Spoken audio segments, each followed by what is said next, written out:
Адамзаттың ғаламдық мәселелері. Айтмағамбет Бауыржан, 10 сыныбы. Ғаламдық мәселелер дегеніміз не?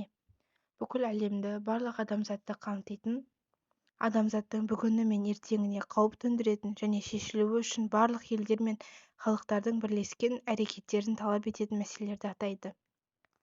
Адамзаттың ғаламдық мәселелері деп бейбітшілікті сақтау мәселесі, азық-түлік мәселелері, экология мәселелері, энергия мен шикізат мәселелері, демографиялық мәселелер және дүниежүзілік мұхитты игеру мәселелерін айтуға болады.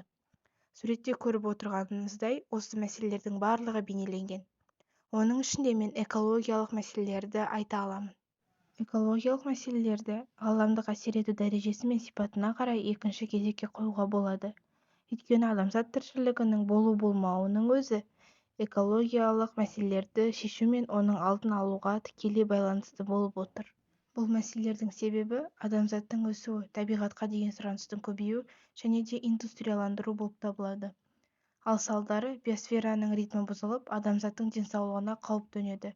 Сондықтан да бұл мәселелерді шешуге әрбір адамзат баласы толықтай атсалысуы қажет.